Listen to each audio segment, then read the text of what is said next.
जय हिंद साथियों। हिमगिरी के उत्तुंग शिखर से इस कलकलाती हुई सरिता की गोद से मैं हूं आपका दोस्त सुनील चौरसिया सावन और आप देख रहे हैं यह मौसम बहुत ही मनभावन। साथियों, इस वीडियो में हम बात करने वाले हैं, कुछ कैंडिडेट्स ने मैसेज किया था कि सर इंटरव्यू अगर हम देने जा रहे हैं तो हमें किस भाषा में अपना परिचय देना चाहिए और पूरा इंटरव्यू किस लैंग्वेज पे डिपेंड करता है। एक क्वेश्चन कई कैंडिडेट्स ने पूछा है। देखिए, जो भाषा की बात है ना, इसको लेकर परेशान नहीं रहना है। भाषा भावाभिव्यक्ति का माध्यम होता है। तो इस वीडियो में हम यही बताएंगे कि आप अगर अंग्रेज़ी नहीं जानते हैं, अंग्रेज़ी में बोलना आपको नहीं आता है, अंग्रेज़ी समझ भी नहीं पाते हैं, ठीक है, और आप हिंदी विषय के कैंडिडेट नहीं हैं, अगर आप हिंदी वाले हैं तब तो आप हिंदी में बोलिए, अंग्रेज़ी जानते हैं तो सोने में सुहागा है। लेकिन अगर आप हिंदी के इतर अन्य विषयों के कैंडिडेट हैं तब भी आपके लिए ये वीडियो मोस्ट इम्पॉर्टेंट होने वाली है। यह वीडियो टीजीटी, पीजीटी, पीआरटी सभी विषयों के लिए है। और सरकारी नौकरी के साथ साथ अगर प्राइवेट नौकरी की तैयारी कर रहे हो और किसी भी पोस्ट के लिए तैयारी कर रहे हो, इंटरव्यू देने जा रहे हो, तो लैंग्वेज को लेकर अगर आपके मन में ऊहा-पोह चल रहा है, उथल पुथल चल रहा है जैसे नदी में, तो फिर इस उथल पुथल को हम शांत करने वाले हैं। इस वीडियो में आप शुरू से अंत तक बने रहिएगा।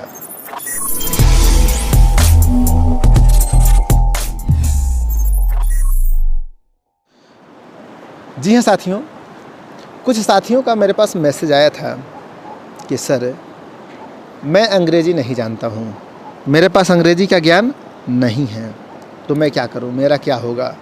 और इस चीज़ को लेकर ये हल्की बात नहीं है, इसको लेकर वो सो नहीं पा रहे हैं समझ गए ना, बताओ, नींद चैन उनकी हराम है। तो मैं आपको बता दूँ, भाषा को लेकर अगर आप परेशान हो तो अगर आप हिंदी विषय के कैंडिडेट हो, क्या अगर आप हिंदी विषय के कैंडिडेट हो तब तो आप निश्चिंत रहो। इंटरव्यूअर आपसे अंग्रेजी में क्वेश्चन पूछेंगे, समझ गए ना, अंग्रेजी में क्वेश्चन पूछेंगे, लेकिन घबराना नहीं है। आप उससे रिक्वेस्ट करना है कि सर कृपया हमसे हिंदी में क्वेश्चन पूछे जाएं, प्रश्न पूछे जाएं। अंग्रेजी को लेकर थोड़ा सा मैं कंफर्टेबल नहीं रहता हूँ, सिंपल सी बात है। मैंने भी यही किया था, मैं भी अंग्रेज़ी का ज्ञानी नहीं हूँ, मैं भी अंग्रेज़ी उतना फराटे में नहीं बोल पाता हूँ, थोड़ा बहुत लाबड़ बित्ता बोल लेता हूँ, समझ भी नहीं पाता हूँ। हिंदी भी बहुत ज़्यादा नहीं जानता हूँ, हिंदी का भी मैं विद्यार्थी हूँ। हिंदी तो एक महासागर है, 2-4 बूंद का ज्ञान है बस, ठीक है, जितना से काम चल जाता है। ओके, तो हिंदी का विद्यार्थी हूँ, मैंने क्लियर बोल दिया था कि सर मैं हिंदी ही थोड़ा बहुत जानता हूँ, ठीक है तो उन्होंने कहा ठीक है, तो हिंदी में ही क्वेश्चन पूछा गया था, नो प्रॉब्लम। रही बात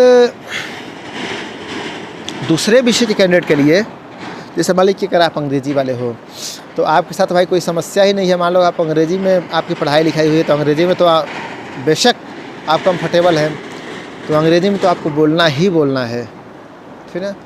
और अंग्रेज़ी के कुछ ज्ञानियों को मैंने देखा है कि भाई साहब हिंदी इतना शुद्ध बोलते हैं ना, क्या कहना है। तो भले ही आप अंग्रेज़ी के हो, अंग्रेज़ी में भी इंटरव्यू देना, आप बीच बीच में हिंदी का छौंका लगाते रहना। अगर जानते हो तो संस्कृत भी बोल सकते हो, समझ गए ना, कोई प्रॉब्लम नहीं है। रही बात संस्कृत वालों के लिए, तो संस्कृत में बोलने का अभ्यास आप कर लीजिए। मैंने एक वीडियो इससे पहले बनाई थी मैंने, ठीक है, और उसमें मैंने बता दिया था कि अगर आप संस्कृत के कैंडिडेट हो तो संस्कृत में बोलना, पढ़ना, जानना, समझना सीख लीजिए, क्योंकि बहुत से साथी ऐसे हैं जिनके पास संस्कृत में डिग्रियां हैं लेकिन संस्कृत में बोल नहीं पाते हैं। अगर संस्कृत में कोई भाषण दे रहा है तो उसको समझ भी नहीं पाते हैं। और दूर छोड़ो ना, मेरे आसपास में ही कुछ लोग ऐसे हैं तो इसलिए मैं आपसे कह रहा हूँ कि आप थोड़ा सा तैयारी कर लो, संस्कृत जानो, क्योंकि मान लो आप नहीं जानोगे तो संस्कृत वालों को कैसे पढ़ाओगे। समझने वाली बात है कि नहीं। तो ये चीज़ें हैं। अगर देखिए, जैसे मान लें कि आप उर्दू से हो, उर्दू वाले हो, तो आप उर्दू में अपनी तैयारी कर लीजिए, ठीक ना, बोलने की तैयारी, समझने की तैयारी, सब चीज़ उर्दू में भी आपको आना चाहिए। क्योंकि देखो, भाषा जिस भाषा से संबंधित, कुछ पोस्ट ही ऐसे होते हैं जो भाषा से संबंधित होते हैं। तो मान लो आप किसी भाषा से संबंधित पोस्ट आपका है, तो उस भाषा का तो भाई आपके पास ज्ञान तो होना चाहिए ना, बोलना समझना चाहिए, ठीक ना। देखिए हमारे पास कुछ कैंडिडेट्स ऐसे हैं जिनका अभी वेलकम नहीं हुआ है। मैं क्या कि मेरा काम ये है कि आपको मोटिवेट करना, सिर्फ पढ़ाना नहीं, मोटिवेट करना। तो जो साथी हमसे जुड़े हुए हैं उनका मैं वेलकम करता हूँ। तो मान लीजिए कि सैकड़ों कैंडिडेट्स हैं, अभी उनका वेलकम नहीं हुआ था। तो जैसे रेखा मैडम राजस्थान से, आपका हार्दिक स्वागत है। सौरभ पांडे आजमगढ़, गीता मैडम गाज़ियाबाद, सुमन यादव वृंदावन, जय जय श्री कृष्णा, सुषमा विश्वकर्मा मझगावा, सूर्यकांत शिवपुरी मध्य प्रदेश, सुनीता देवी कानपुर, माया त्रिपाठी फरीदाबाद और सुषमा रानी, इन्होंने पता नहीं लिखा है, ठीक ना। तो इन लोगों का वेलकम है, हार्दिक स्वागत है हमारे जो सुनील चौरसिया सावन नामक चैनल है इस पर, ठीक ना। और अगर आप भी हमसे जुड़ना चाहते हैं, मेरी वीडियो को पहली बार देख रहे हैं, तो हमारे वहाँ इंटरव्यू और डेमो क्लास की तैयारी करवाई जाती है। आप चाहे तो हमसे जुड़कर अपनी तैयारी को धार दे सकते हैं। जुड़ने के लिए सिंपल सी बात है कि जो थंबनेल पर नंबर लिखा है 63 93 74 44 74, उस पर फ़ोन करके या मैसेज करके आप जानकारी ले सकते हैं। यूपी में टीजीटी पीजीटी पीआरटी के लिए या डीएसएसपी के लिए तैयारी करना चाहते हो तो विशेष रूप से हिंदी की तैयारी हम करवाते हैं। और सुनो, आप हमसे जुड़ते हो तो फर्स्ट पेपर का भी थोड़ा थोड़ा छौंका दे देते हैं, समझे। अब देखिए भाषा पर हम आते हैं। तो मैंने बता दिया ना कि जिस भाषा से संबंधित आपका पोस्ट है उस भाषा में बोलने की कोशिश कीजिए, उस भाषा में बात करिए। और देखो, अगर आप पीआरटी वाले हो तो देखो भाई, पीआरटी वालों आप तो हिंदी भी पढ़ाओगे, अंग्रेजी भी पढ़ाओगे, संस्कृत भी पढ़ाओगे, गणित भी पढ़ाओगे, नन्हे मुन्ने बच्चों को कक्षा 1 से 5 तक सब कुछ आप पढ़ाओगे। तो आप अंग्रेजी में थोड़ा बोलने का अभ्यास कर लीजिएगा, ठीक है। मतलब आपको हिंदी भी आना चाहिए, अंग्रेजी भी आना चाहिए, सब थोड़ा थोड़ा आना चाहिए। मान लो छोटा बच्चा है, आपको अंग्रेजी पढ़ाने के लिए दे दिया गया, आप अंग्रेजी बोल ही नहीं पा रहे हो, समझ ही नहीं पा रहे हो, तो दिक्कत हो जाएगी ना। जैसे मान लो मैं पीजीटी हिंदी हूँ, तो मुझको तो सपनों में भी कोई नहीं कहेगा जाके आप अंग्रेजी पढ़ाइए, क्योंकि मैं 11th 12th में पढ़ाऊँगा और हिंदी ही पढ़ाऊँगा। तो हिंदी का मेरे पास विशद ज्ञान होना चाहिए, व्यापक ज्ञान, कहीं से भी पूछा जाएगा। पीआरटी वालों से छोटा छोटा हल्का हल्का थोड़ा थोड़ा पूछा जाता है, लेकिन सब में थोड़ा थोड़ा पूछा जाता है। तो अंग्रेजी का भी आपके पास ज्ञान होना चाहिए, ठीक है ना। एक सुझाव मैं आपको देना चाहूँगा, लोकोक्तियों और मुहावरों का भी आप प्रयोग कर सकते हैं, ठीक ना। अपने इंटरव्यू में, अगर आप इंटरव्यू की तैयारी कर रहे हो केंद्रीय विद्यालय संगठन के लिए, नवोदय विद्यालय संगठन के लिए, या फिर असिस्टेंट प्रोफेसर के लिए, या फिर किसी भी कंपनी के लिए, देखो जो लोकोक्तियाँ होती हैं ना, किसी के सामने बोलो ना तो सामने वाला मुस्कुराने लगता है है कि नहीं। हाँ, मान लो कि जले पर नमक छिड़कना, अरे सर उसने तो जले पर नमक छिड़क दिया, ठीक ना। तो मतलब अंधे की लाठी बनो, क्या करो, अंधे की लाठी। कुछ कविताएं ऐसी है जिनका आप प्रयोग कर सकते हो, जैसे मुहावरों का प्रयोग कर सकते हो, लोकोक्तियों का प्रयोग कर सकते हो, ठीक ना। आप अपने इंटरव्यू में कोटेशन का प्रयोग कर सकते हो, ठीक ना। कि जैसे मान लो कविता पे आप कुछ बोल रहे हो तो कह सकते हो कि वाक्यम रसात्मकम काव्यम, 14वीं शताब्दी के महान आचार्य विश्वनाथ ने कहा है वाक्यम रसात्मकम काव्यम अपने साहित्य दर्पण में, ठीक है। यानी रस युक्त वाक्य ही काव्य है। तो इंटरव्यूअर सोचेगा ना कि अरे यार इसके पास तो विशद नॉलेज है। काव्य प्रयोजन की बात आ रही है तो कह सकते हो कि सर 10वीं 11वीं शताब्दी के जो आचार्य हैं मम्मट, उन्होंने लिखा है कि काव्यम यशसे अर्थकृते व्यवहार विदेश शिवेत रक्षते सद्य प्रणिवृत्ते कांता सम्मितति उपदेश युजे, ठीक है। फिर इसका मतलब बता देना, ठीक है। ये मतलब कहने का मतलब जो कुछ भी बोलना ना, कोटेशन का प्रयोग कर दो, समझे ना।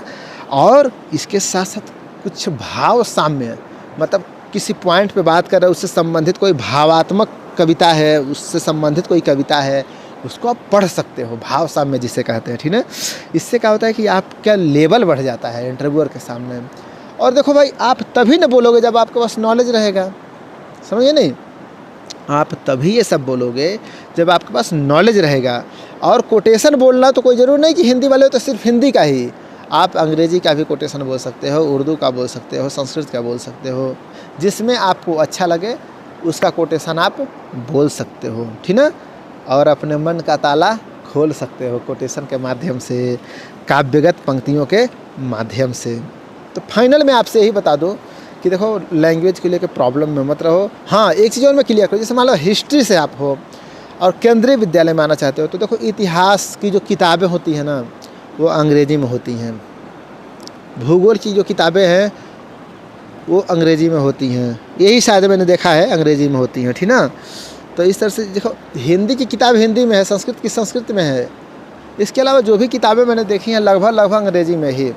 तो अंग्रेजी का ज्ञान ज़रूरी भी है, ठीक है, अंग्रेजी का ज्ञान ज़रूरी है। तो अंग्रेजी में बोलने का अभ्यास कर लीजिए, क्योंकि अंग्रेजी जानोगे नहीं तो पढ़ाओगे क्या। बाकी हिंदी वालों रिलैक्स रहो, हिंदी वाले हिंदी में ही बोलना, संस्कृत वालों संस्कृत में कोशिश करना, ठीक है। आपका हिंदी में ही होगा, संस्कृत वाले अगर हो तो हिंदी में आपका होगा, संस्कृत में चाहो तो संस्कृत में हो सकता है, ठीक है। तो ये रहा what is the language of interview. Interview में लैंग्वेज की क्या भूमिका होती है, किस भाषा का प्रयोग किया जाता है, इसको लेकर मैंने अपना एक छोटा सा विचार प्रस्तुत किया आपके सामने। मेरा प्रयास आपको कैसा लगा? अगर अच्छा लगा है तो इस वीडियो को लाइक ज़रूर कर दीजिएगा।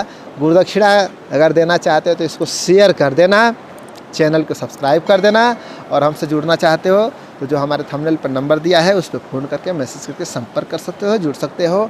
और देखो, तैयारी को धार दो, क्योंकि मौका, कहते हैं ना कि अवसर बार बार दरवाज़ा नहीं खटखटाता है।